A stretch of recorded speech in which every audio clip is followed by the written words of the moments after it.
noches con todos, Dios les bendiga en este nuevo estudio sobre Primera de Corintios.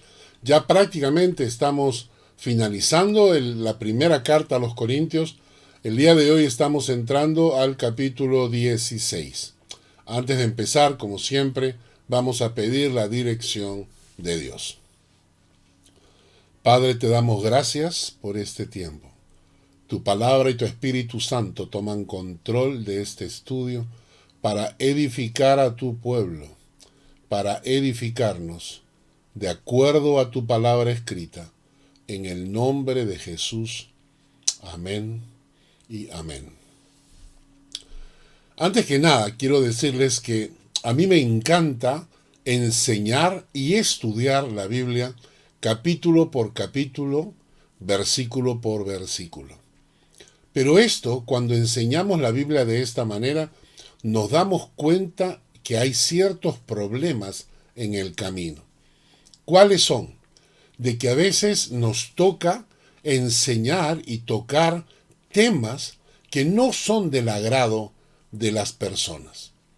Hay muchos textos bíblicos que hoy en día, por la situación actual que vive nuestra sociedad, no son del agrado de la gente. A la gente no le gusta escuchar, por ejemplo, sobre la sujeción, ¿no? En la sujeción que debemos tener a Dios, al Padre, a los padres mismos, a nuestros padres, o las esposas con sus esposos. Es un tema candente, es un tema que saca chispas. La gente no quiere escuchar de ese tema porque ya tienen una forma preconcebida que va contra la Escritura, y por eso no quieren que esos temas se tocan. Y hay pastores que no los enseñan, ni los tocan, porque no quieren entrar en conflicto con sus oyentes o con su congregación. Otro de los temas que muchas veces trae conflicto, especialmente hoy en día, es el tema que nos toca hoy. Las ofrendas, los diezmos, las ofrendas. Porque se ha creado a nivel mundial un concepto como que las iglesias se enriquecen, y lo cierto es que hay un grupúsculo pequeño de ladrones metidos en las iglesias que han hecho mal uso de la enseñanza bíblica para enriquecerse. Pero el 95% de los pastores no viven en riqueza, es más, viven en necesidad. Pero la Biblia toca este tema. En el capítulo de hoy, en el 1 Corintios capítulo 16, versículo 1 al 4, vuelve a salir este tema. Y les digo que para mí a veces es incómodo, porque basta con que uno toque el tema, o por lo menos diga el título, para que automáticamente lo acusen a uno de estar otra vez hablando de dinero, otra vez hablando de estas cosas. Pero yo tengo un problema con mi conciencia. Y cuando tengo un problema con mi conciencia es cuando aparece en la palabra de Dios una enseñanza que yo estoy obligado a enseñar, porque es la palabra de Dios. Y cuando estoy obligado a enseñarla, porque está en el texto bíblico, si dejo de hacerlo, o lo cambio y lo manejo de tal manera que se acomode al gusto de los oyentes, tendría un problema con mi conciencia delante de Dios. Por eso el día de hoy no voy a dejar de enseñar lo que corresponde, porque la semana pasada terminamos con 1 Corintios 15, y el día de hoy nos toca 1 Corintios 16. Así que vamos a leer los primeros 4 versículos. 1 Corintios, capítulo 16. Por favor, abran su Biblia en 1 Corintios 16, versículos 1 al 4. 1 Corintios, capítulo 16, versículos 1 al 4. Y el tema de Pablo es el siguiente. En cuanto a la ofrenda para los santos, haced vosotros también de la manera que ordené en las iglesias. Cada primer día de la semana, cada uno de vosotros ponga aparte algo, según haya prosperado, guardándolo, para que cuando yo llegue no se recojan entonces ofrendas. Y cuando haya llegado, a quienes hubierais designado por carta, a estos enviaré para que lleven vuestro donativo a Jerusalén. Y si fuere propio que yo también vaya, irán conmigo. Este es uno de los temas que Pablo ha mencionado ya en esta carta de Primera de Corintios.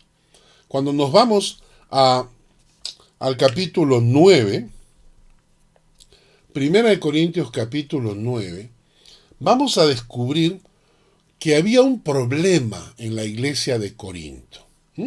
Vamos a Primera de Corintios capítulo 9. Y encontramos en el versículo 4 frases como la siguiente. ¿Acaso no tenemos derecho de comer y beber? Está hablando de Pablo y de Bernabé. ¿Acaso Pablo y Bernabé no tenían derecho de comer y beber? En el versículo 7, Pablo dice, ¿quién fue jamás soldado a sus propias expensas?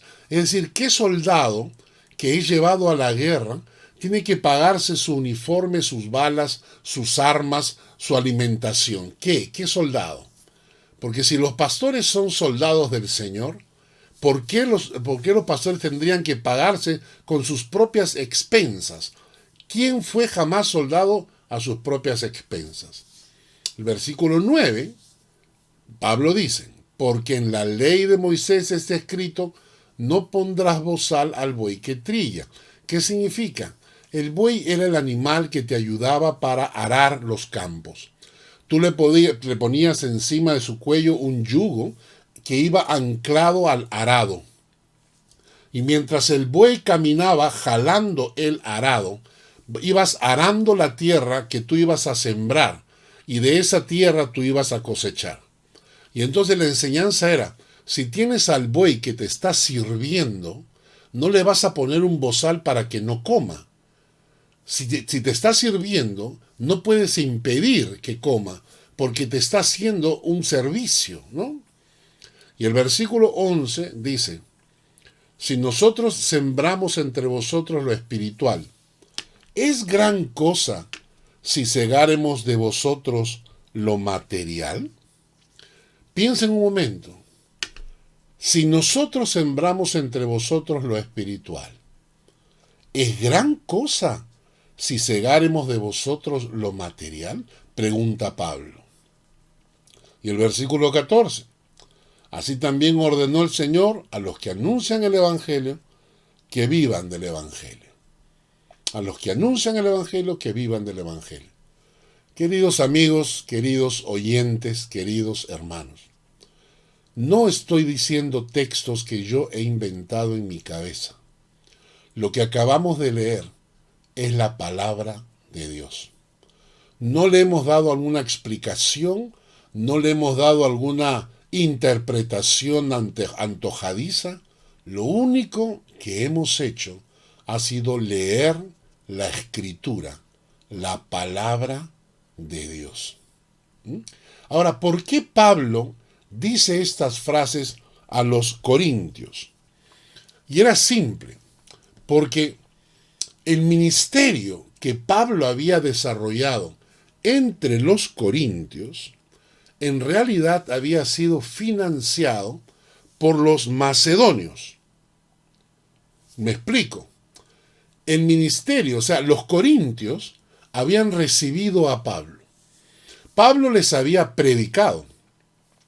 Pablo los había guiado a los caminos del Señor. Pablo los estaba enseñando.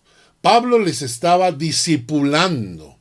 Pero durante todo ese tiempo que Pablo estuvo predicando y enseñando a la iglesia de Corintio, la pregunta es, ¿quién pagaba su hospedaje? ¿Quién pagaba sus alimentos? ¿Quién pagaba sus gastos de transporte para que los corintios recibieran el mensaje de Dios? ¿Quién?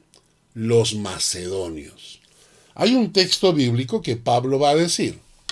En 2 Corintios 11, él nos dice, he despojado a otras iglesias recibiendo salario para serviros a vosotros. ¿Escucharon? He despojado a otras iglesias, recibiendo salario para serviros a vosotros. Y cuando estaba entre vosotros, entre los corintios, porque este es un versículo que está escrito en la carta a los corintios, dice, cuando estaba entre vosotros, entre los corintios, y tuve necesidad, a ninguno fui carga, a ninguno de ustedes los corintios le fui carga, pues lo que me faltaba lo suplieron los hermanos que vinieron de Macedonia. Y en todo me guardé y me guardaré de seros gravosos. ¿Qué es lo que estaba pasando? Pablo, para poder hacer su ministerio, para poder predicar, para poder viajar, tenía que alimentarse, tenía que vestirse, tenía que pagar transporte, tenía que pagar hospedaje. Los macedonios eran una iglesia cuyo corazón hacía que ofrendaran para que Pablo tuviera los recursos para poder hacer su ministerio. Pero los corintios no lo habían entendido todavía. Lo que pasaba con los corintios es lo que se conoce como los misioneros gratuitos. Muchas de nuestras iglesias empezaron, especialmente en Latinoamérica, muchas de nuestras iglesias empezaron con la llegada de misioneros de otros países, muchos de ellos misioneros americanos. Y muchos de ellos venían para sembrar iglesias y servirnos a los nacionales predicando el Evangelio. Pero había una condición. Los misioneros en cualquier país donde iban no podían recibir ningún tipo de ofrenda. No podían recibir ofrenda de los nacionales. De esta manera se creó el concepto de que los misioneros trabajaban gratuitamente, por decirlo de alguna manera. Ahora, pero esto no era del todo cierto. Si bien es cierto, los misioneros sembraron este modelo de trabajar gratuitamente, lo cierto es que al igual que a Pablo lo sostenían los macedonios, a los misioneros que llegaron a los países de Latinoamérica los sostenían sus iglesias en Estados Unidos. Entonces, un misionero trabajaba gratuitamente porque habían iglesias en Estados Unidos que asumían sus costos de transporte, de comida, de vivienda, de alimentación, etcétera, etcétera. Y esto fue lo que pasó con Pablo en Corinto. Y entonces, ¿qué pasa? Muchos estamos acostumbrados a recibir el Evangelio gratuitamente. Y hasta creemos que es nuestro derecho recibirlo así. Sin embargo, no entendemos que aunque el Evangelio es por gracia, eso no significa que no tiene un costo. Sí tiene un costo. Y alguien tiene que asumir ese costo. Me explico. El hecho de que nosotros recibamos el Evangelio gratuitamente, porque alguien viene a predicarnos el Evangelio, y a mí no me cuesta nada, eso no significa que no tiene un costo. ¿Por qué? Porque cuando ese misionero se suba al bus, al tren, al avión, no va a subir y decir, soy un misionero, llévenme gratis. No, le van a cobrar. Cuando él llegue y se hospede en una hostal, en un hotel o alquile una casa, no va a decirle al dueño, dámela gratis porque soy misionero. No, le va a costar. Le van a cobrar por el alquiler, por la casa, lo que sea. Entonces, ese misionero que llega para predicarnos el Evangelio gratuitamente, tiene una serie de costos y gastos que alguien tiene que cubrir. Y esto exactamente pasa igual con los pastores. El Evangelio es por gracia, pero no sin costo. Para que todos recibamos el Evangelio por gracia, gratuitamente, hay otros que tienen que cubrir los costos, los gastos, como repito, costos de transporte, de vivienda, de alimentación, de estudios, costos de seguros de salud, todo ese tipo de cosas, alguien tiene que cubrirlo. Y una buena ilustración para esto es lo que ocurre con nosotros aquí en Suiza. Acá en Suiza, cuando mis amigos me hablan desde el extranjero, me preguntan, ¿cuánto cuesta la educación en Suiza? Y yo les digo, la educación es gratuita. La educación es gratuita hasta la universidad. Sé que para los que nos están escuchando de Lima, de Perú o de otros países de Latinoamérica, de Argentina, de Colombia, para ustedes debe ser asombroso, porque en los países en Latinoamérica, muchas veces las universidades y en Estados Unidos, las universidades son costosísimas, carísimas. Cuando yo digo que la educación en Suiza es gratuita, quiero decir que a mis hijos no les cuesta ni ir al colegio, ni ir a la universidad. Ahí tienen que aportar una pequeña cantidad, pero no es mucho en realidad, ¿no? Es un aporte pequeño, simbólico, pero en realidad la educación es gratuita. Pero no significa que no tiene un costo, porque los profesores cuestan.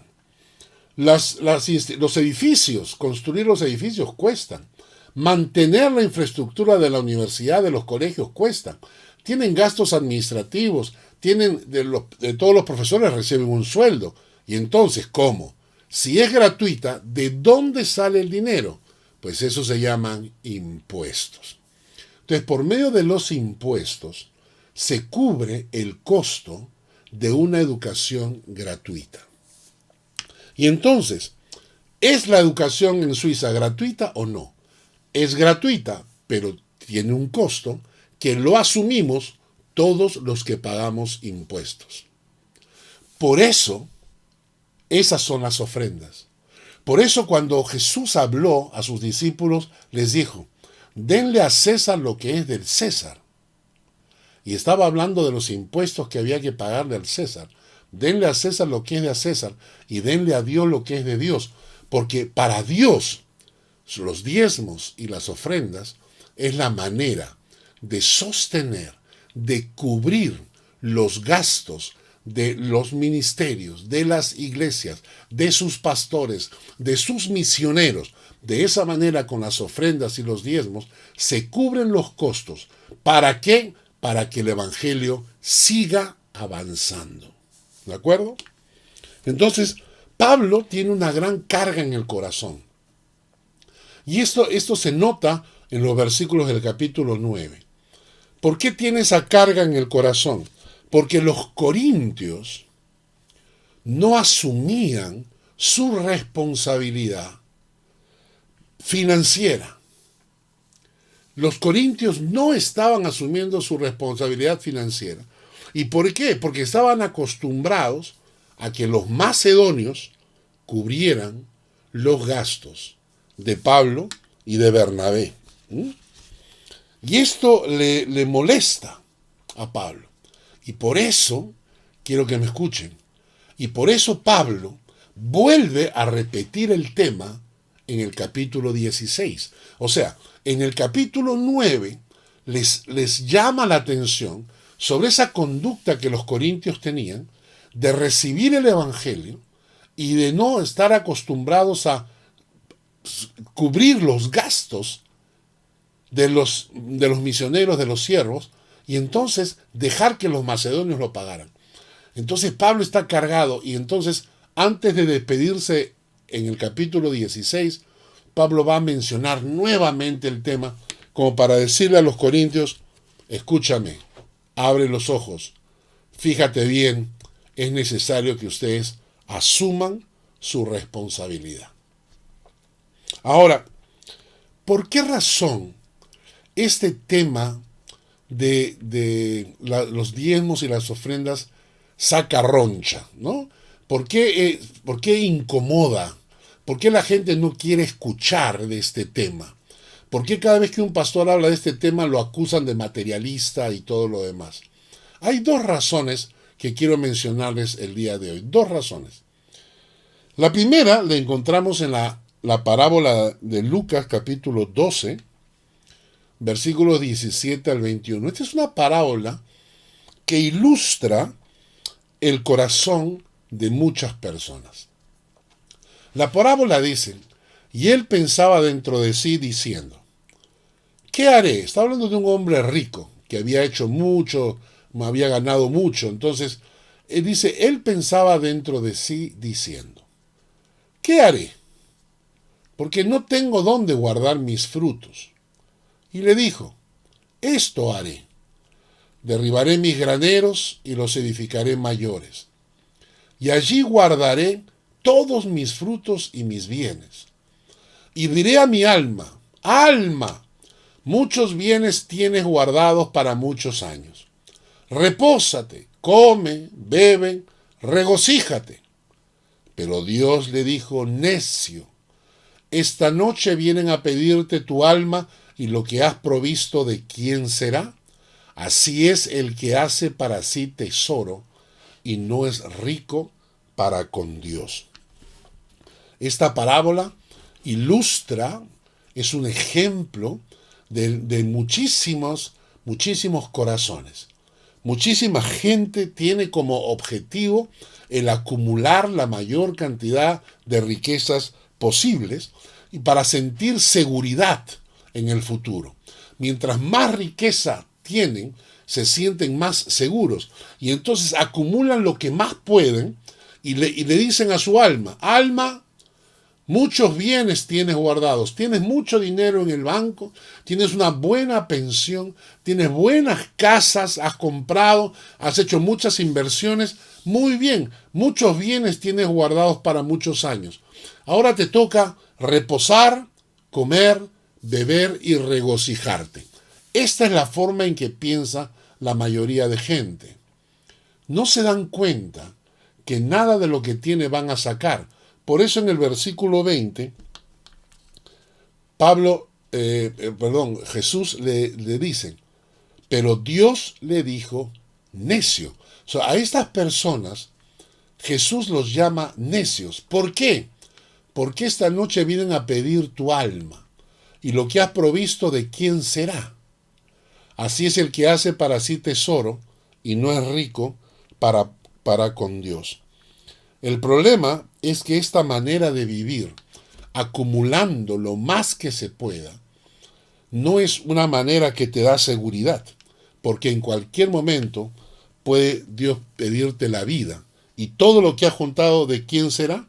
Si solo haces tesoros en la tierra, no te preocupas de hacer tesoros en el cielo, vivirás bien tus escasos 80 años. Quizás 90. Pero serás un mendigo en la eternidad. Si entendiéramos bien esta verdad, si entendiéramos bien que todo lo que yo puedo acumular para mí, para reposar, comer, beber, regocijarme en este mundo, es para mí, entonces es una forma egoísta de pensar, que cuando me muera todo se queda. Entonces diríamos, ay caramba, si todo se queda, ¿qué voy a hacer? Tengo que pensar en mi eternidad. Cambiaríamos nuestra forma de pensar, ¿no es cierto?, en cuanto a nuestros diezmos y ofrendas. Hay gente a la cual, a mencionar estos temas, diezmos y ofrendas, les saca chispas del alma. Hasta se enojan. A mí me han insultado muchas veces por el internet cuando he dado mi opinión. Y entonces yo pregunto, ¿está bien? Nadie obliga. Pero cuando lleguemos a la presencia de Dios, ¿qué vas a hacer con tus casas? Si se quedaron. Con tus bienes, si se quedaron. Cuando Dios quería que aprendiéramos a sostener su obra. Y el segundo problema que tenemos en este sentido, el primero es esta codicia que llena nuestros corazones. Pero el segundo problema es un un dios falso que se llama Mamón. En Mateo 6:24 nos dice, ninguno puede servir a dos señores, porque o aborrecerá el uno y amará al otro, o estimará al uno y menospreciará al otro. No podéis servir a Dios y a las riquezas. Esta palabra riquezas que aparece acá en el griego es mamón, que era un dios de aquella época, uno de los tantos dioses falsos que tenían en aquella época en el Antiguo Testamento, que representaba las riquezas. O sea, obviamente este dios mamón no ha existido y nunca existirá. Pero ¿de dónde lo inventaron? ¿Cómo lo sacaron? Pues simplemente representa la codicia enquistada en el corazón humano. No es que este dios mamón exista. Lo que existe en el corazón humano es la ambición, la codicia por lo material, el amor a la riqueza, ¿no? El amor a la riqueza es casi como un dios, es casi como un dios que vive dentro de ti, que esclaviza tus propios sentimientos y que te impiden soltarte. Llegó un momento en que tú pensabas que tú tenías tus riquezas, pero cuando ya no puedes soltarlas, quiere decir que las riquezas te tienen a ti. Y esto es interesante, porque este proceso de codicia en el interior del corazón humano también es uno de los impedimentos para que nosotros podamos ofrendar a Dios como es debido. Hay un texto en 1 Timoteo que dice, porque los que quieren enriquecerse, ¿escucharon? Los que quieren enriquecerse caen en tentación y lazo. Los que quieren enriquecerse caen en tentación y lazo. Y en muchas codicias necias y dañosas que te causan daño, que hunden a los hombres en destrucción y perdición. Porque raíz de todos los males es el amor al dinero, y el cual codiciando algunos se extraviaron de la fe y fueron traspasados de muchos dolores. Bien, entonces, tenemos un problema. Es decir, dentro del corazón humano hay estas dos obsesiones. Primero, esta obsesión de acumular, buscando en eso la seguridad de mi vida. Y segundo, este Dios falso que en realidad representa mi propia codicia que está en mi corazón.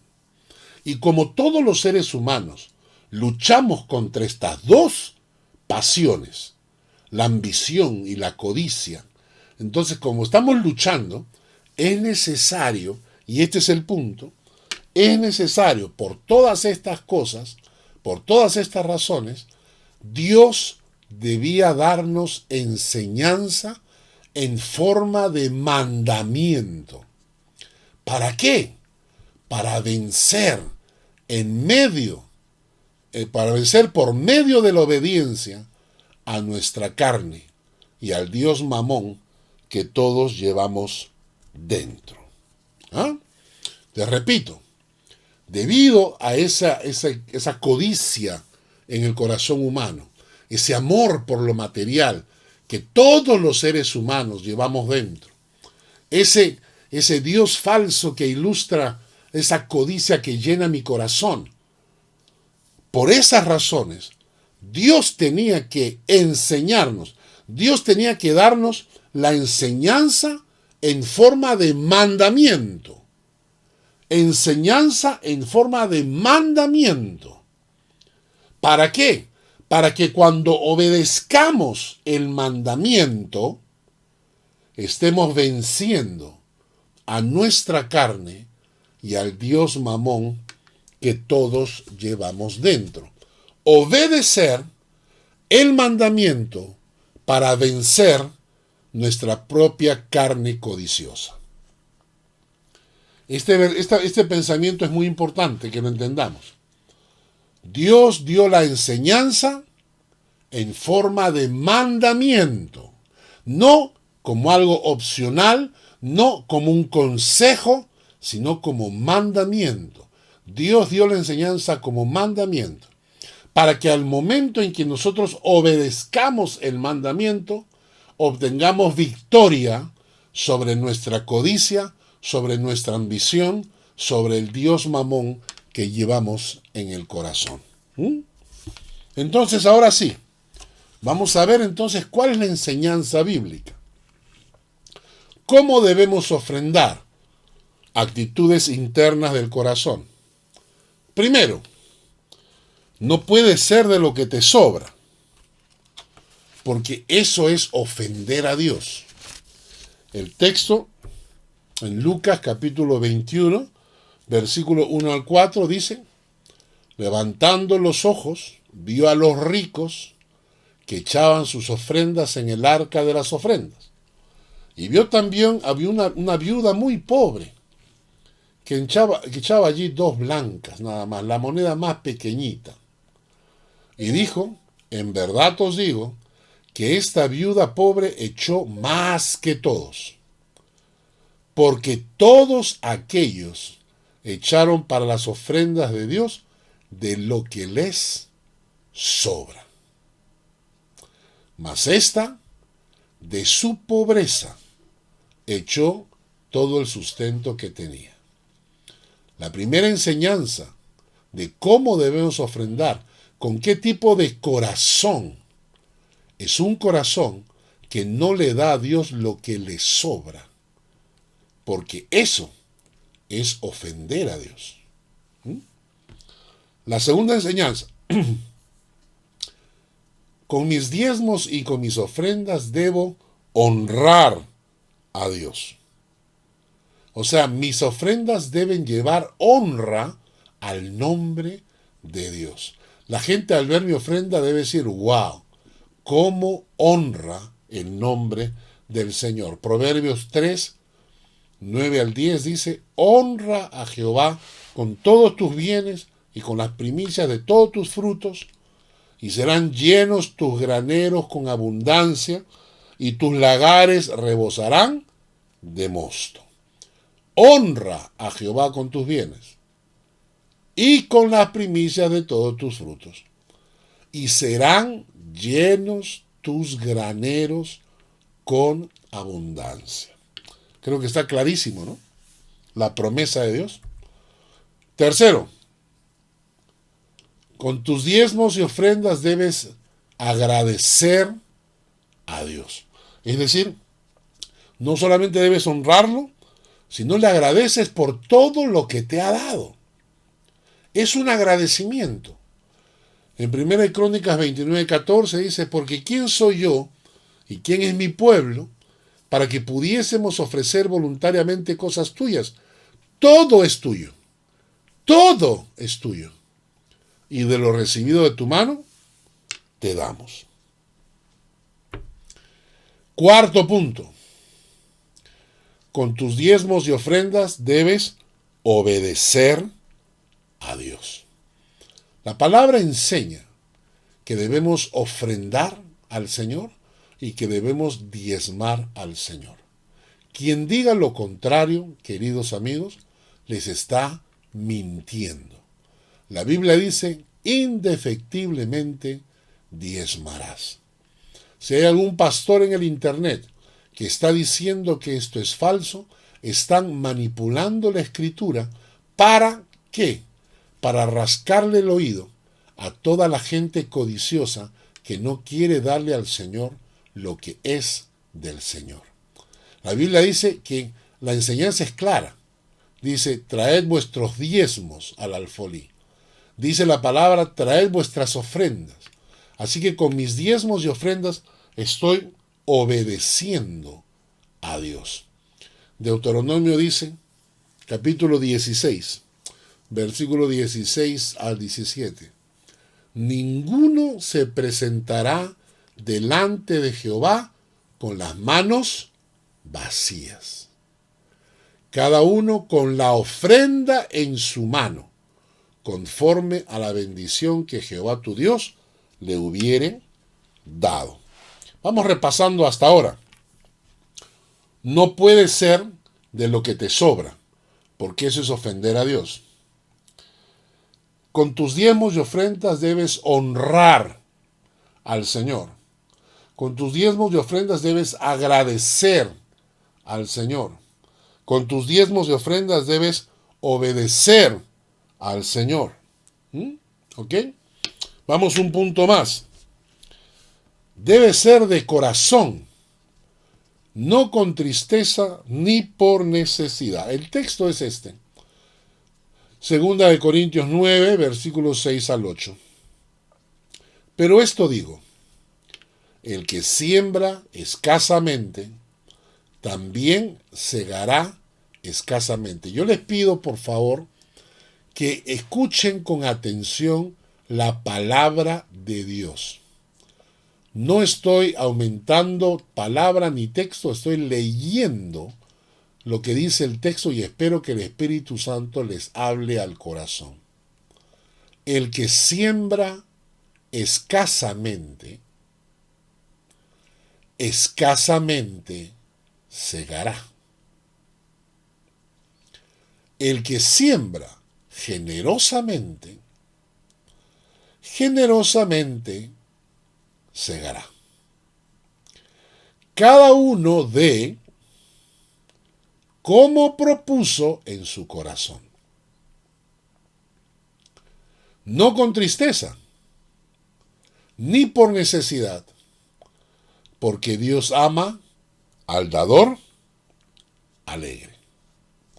Y poderoso es Dios para hacer que abunde en vosotros toda gracia, a fin de que teniendo siempre en todas las cosas todo lo suficiente, abundéis para toda buena obra. Voy a hacer unas preguntas.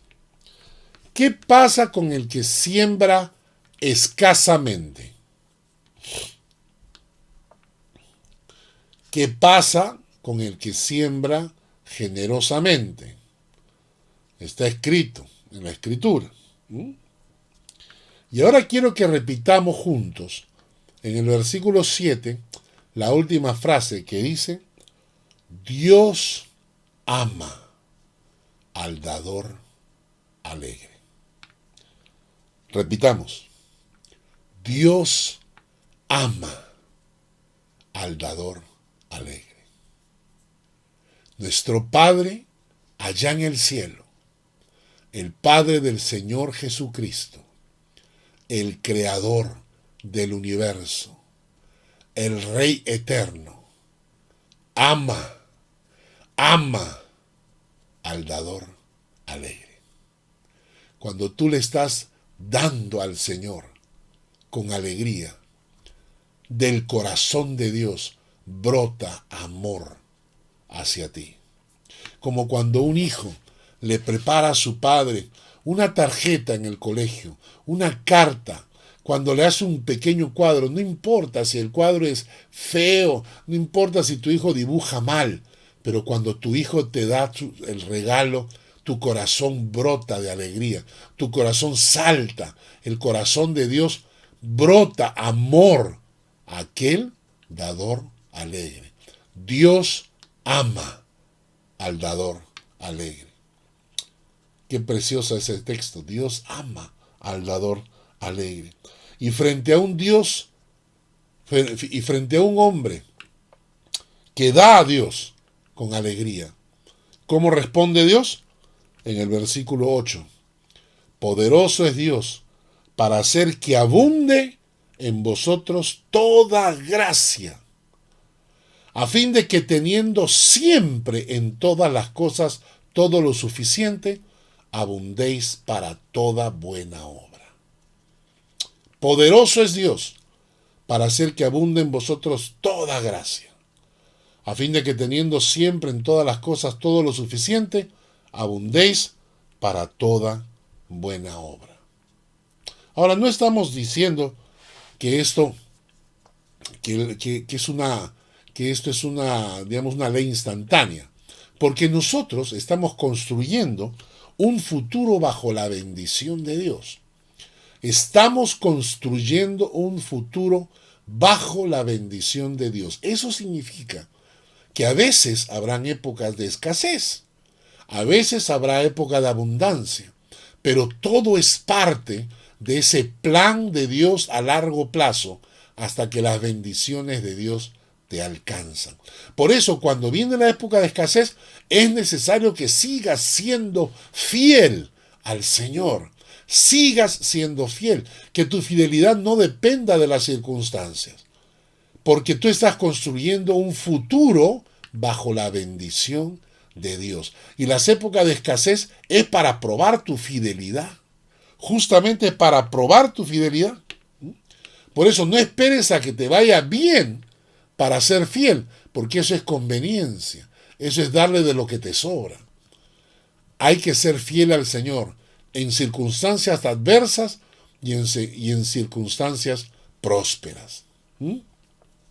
Y por último, otra característica de cómo debemos ofrendar, dice la Biblia que deben ser las primicias de tu cosecha. El versículo Deuteronomio capítulo 26 dice: y ahora he aquí he traído las primicias del fruto de la tierra que me diste, oh Jehová. Del fruto de la tierra que me diste. Y lo dejarás delante de Jehová tu Dios, y adorarás delante de Jehová tu Dios. Y te alegrarás en todo el bien que Jehová tu Dios te haya dado a ti y a tu casa, así tú como el levita y el extranjero que esté en medio de ti. ¿Qué eran las primicias? Las primicias son la primera cosecha, la primera ofrenda. Al Señor no se le ofrenda lo que te sobra. Al Señor se separa.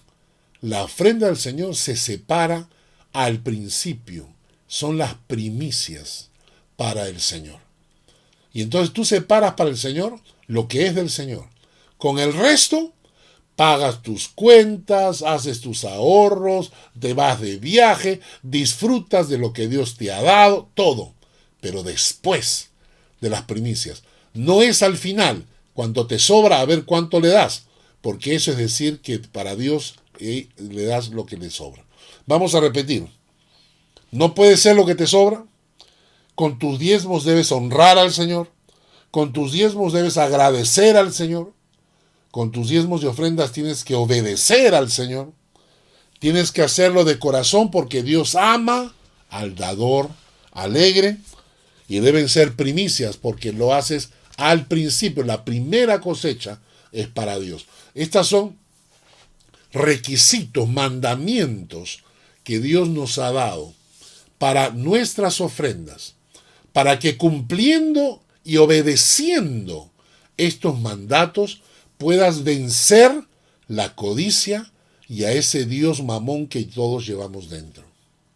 Ahora sí llegamos a 1 Corintios 16, donde se nos dice cómo debemos ofrendar, pero ahora en forma práctica. Ya no el corazón, sino ahora en forma práctica, muy prácticamente. 1 Corintios 16, versículos 2 al 4, dice: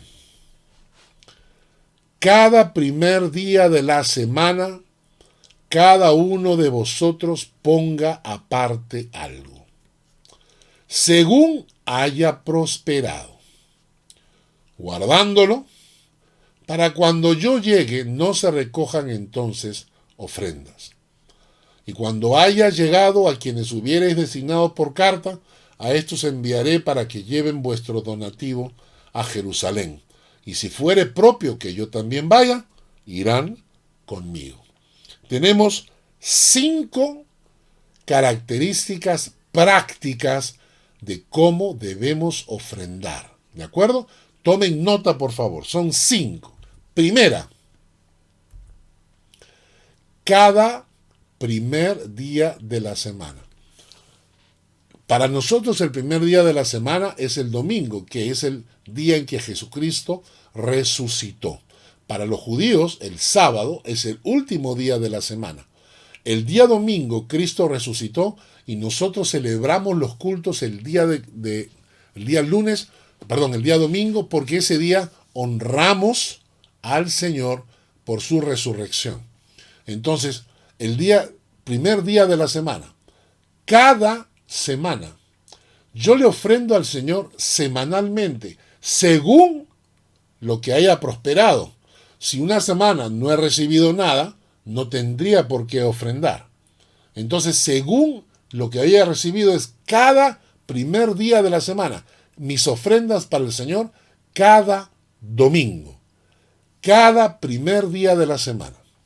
En segundo lugar, dice, cada uno de vosotros, porque la ofrenda es personal e individual.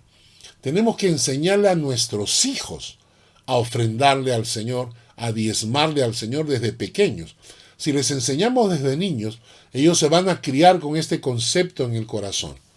Entonces, cada primer día de la semana, cada uno, es decir, tú, tus hijos, tu esposa, tu esposo, cada uno en forma individual, según Dios lo haya prosperado. Cada primer día de la semana, cada uno de vosotros ponga aparte algo.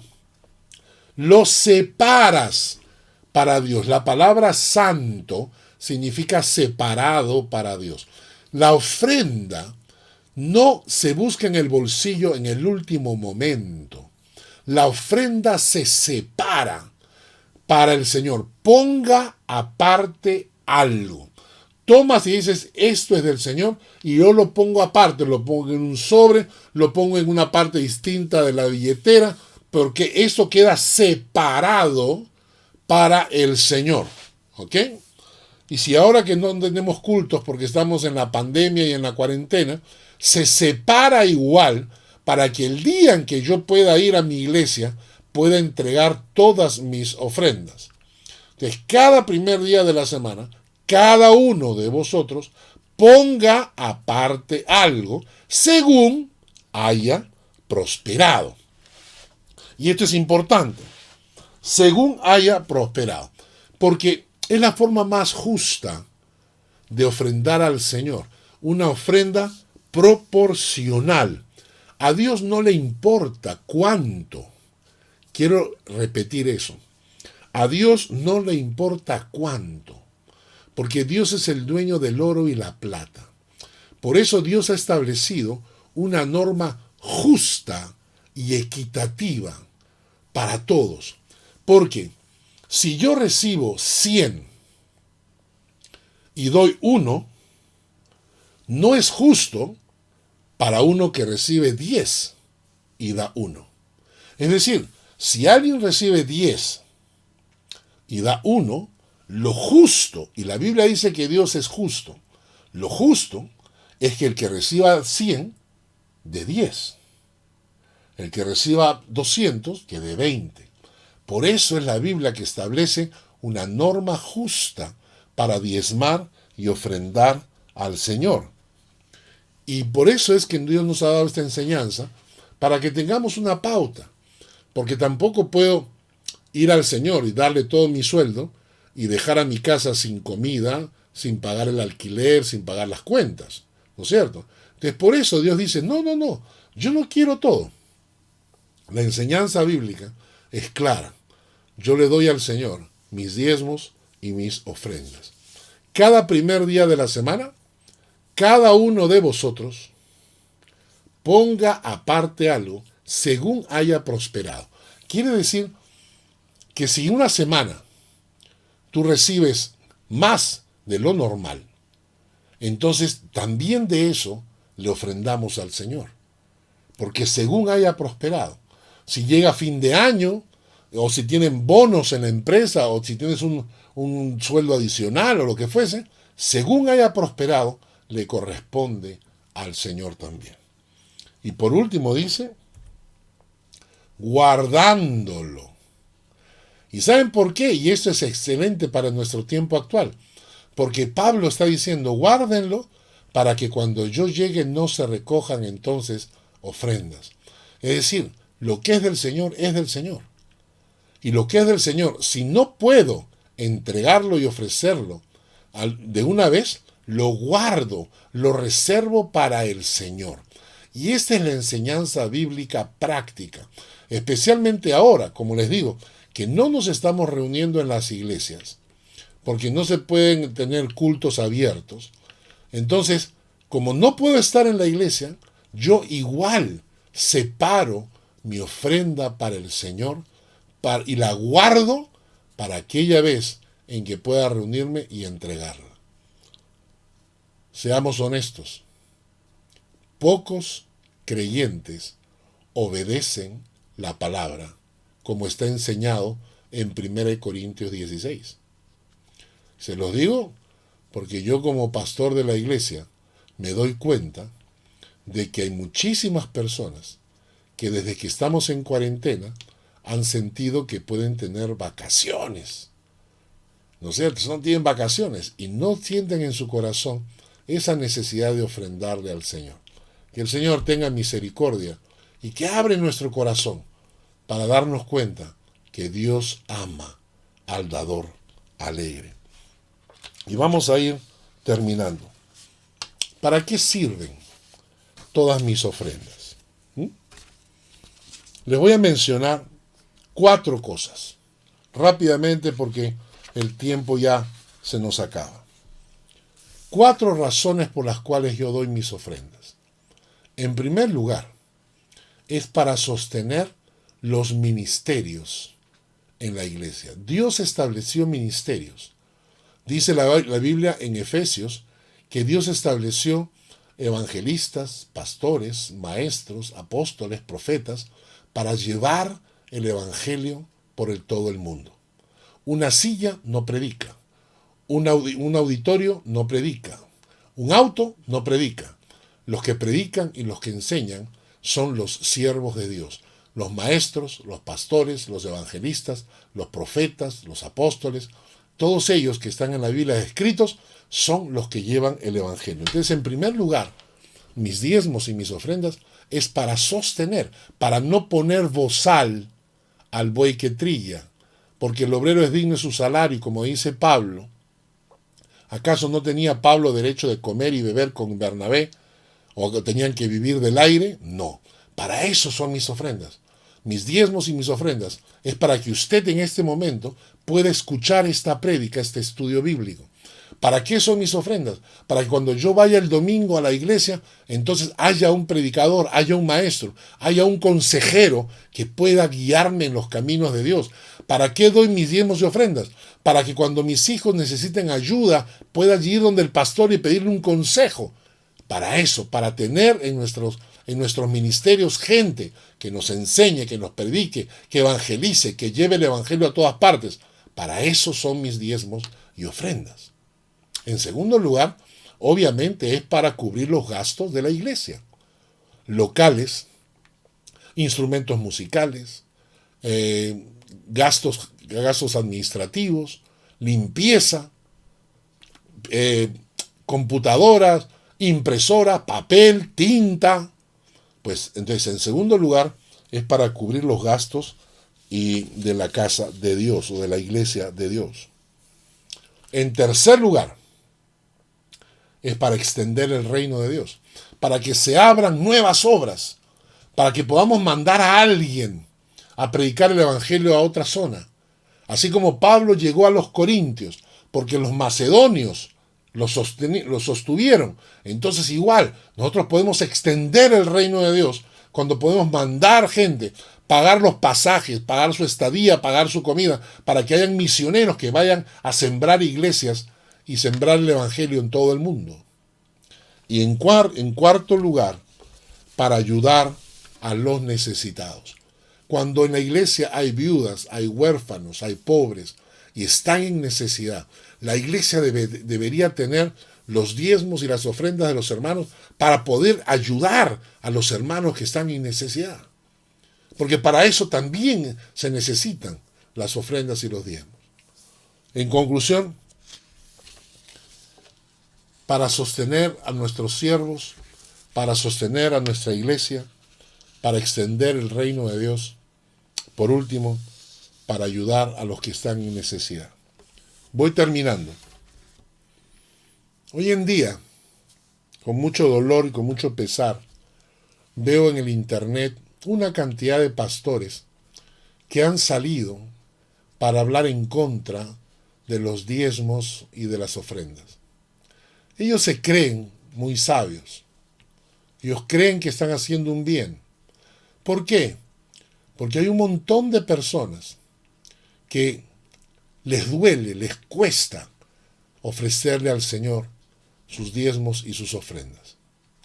Les molesta muchísimo.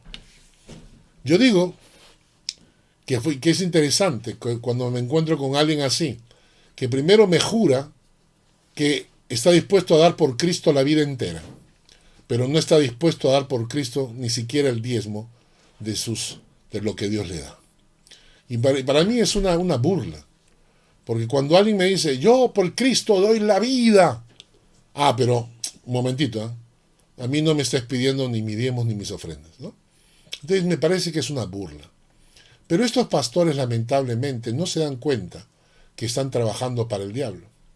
Porque cuando no hay ofrendas, cuando no hay diezmos, cuando los hermanos no cumplen sus responsabilidades como lo hacían los corintios y por lo que Pablo les llamó la atención, ¿qué ocurre? Menos pastores, menos predicadores, menos maestros, porque todos ellos tienen que sostener a su familia y terminan trabajando secularmente. Menos iglesias, menos templos, menos proyectos, menos ayuda social. Todo esto va ahorcando, ahogando a la iglesia. Y ahora pensemos, sin diezmos y sin ofrendas, sin dinero, la iglesia se ahoga, los pastores se asfixian. ¿Quién gana? ¿Quién gana con todo eso? ¿Dios? ¿Se dan cuenta ustedes quién está detrás de esa enseñanza? No es el Señor. Porque el Señor nos ha dicho que Él nos ama, que Él ama al dador alegre. Pero también nos ha dicho, dale al César lo que es del César. Y a mí dame lo que es mío. Porque con lo que le damos al Señor, podemos escuchar en este momento una buena prédica, podemos ir a una iglesia y tener un buen culto, porque con lo que damos al Señor, sostenemos la obra de Dios. Que Dios ponga eso en nuestro corazón. Que ponga Dios esta carga, para que mediante la obediencia a sus mandatos, podamos vencer esa codicia que llevamos en el corazón, esa ambición, ese Dios falso que se llama Mamón.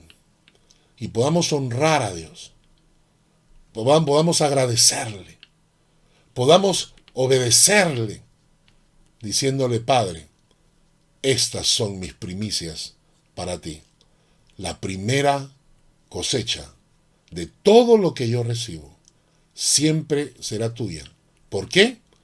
Porque tú eres el primero en mi vida. Que Dios bendiga su palabra y que Dios bendiga nuestro corazón con esta enseñanza. Padre, gracias por esta noche. Gracias por tu palabra. Gracias porque esta enseñanza, Padre, la hacemos de corazón para ti, pero es tu Espíritu Santo el que la puede prosperar. Puedes tocar los corazones de los oyentes y puedes permitir que tu iglesia siga avanzando. Gracias, oh Dios. En el nombre de Jesús. Amén y amén. Que Dios les bendiga y les guarde.